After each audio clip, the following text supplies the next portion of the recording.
სახელმწიფო კანცელარიასთან ოკუპაციის კანონში დაგეგმილი ცვლილება გააპროტესტეს აქცია 20-მდე არასამთავრობო ორგანიზაციის ინიციატივით გაიმართა. მათი განცხადებით ეს ცვლილებები რუსეთის ინტერესებში შედის. პროტესტის მონაწილეები პარლამენტის წევრებს მოუწოდებენ არ დაუჭირონ მხარი მთავრობის ინიციატივას და არ დააყენონ ქვეყანას საფრთხის წინაშე.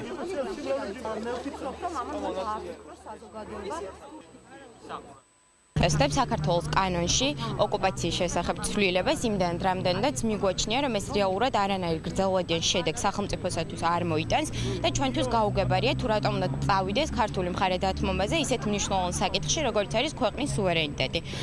ჩვენ დავუსტვენთ ნებისმიერ მთავრობას, ნებისმიერ პრემიერ-მინისტრს და ნებისმიერ პრეზიდენტს, რომელიც მიიღებს არაადეკვატურ გადაწყვეტილებას ქვეყნის ოკუპაციასთან დაკავშირებით. ეს ნიშნავს ამ ქვეყნის სახელმწიფოებრიობის წინააღმდეგ მიმართულ ნაბიჯს. ეს არის იმ გეგმის შემადგენელი ნაწილი, რომელიც გეგმაც კრემლში არის ამ ქვეყნის სახელმწიფოებრიობის წინააღმდეგ დაგეგმილი. სამწუხაროდ მთელი ისტორია გვასწავლის იმას, რომ ქართველების ხელით აკეთებდა ამას ყოველთვის რუსეთი, მტრულად განწყობილი სახელმწიფო. მთელი ისტორიის მანძილზე ჩვენ შეგვიძლია გადავხედოთ საქართველოს ისტორიას და ვნახავთ, რომ ვერასოდეს ვერაფერი ვერ ვისწავლეთ.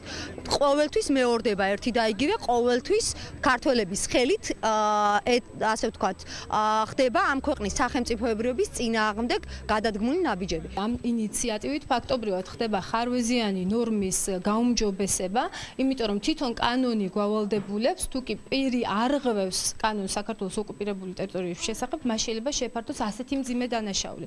მაგრამ ჩვენ პრაქტიკაში გვქონდა შემთხვევები, როცა პირი შეიძლება არ იცოდეს, რომ ამგვარ დანაშაულს ჩადის, არ ჩადიოდეს ამას განზრახ, იმიტომ რომ უცხო ქვეყნის მოქალაქეებმა ზოგიერთ შემთხვევაში ნამდვილად არ იციან რა ტიპის, ასე ვთქვათ, ნორმები მოქმედებს საქართველოს ტერიტორიაზე.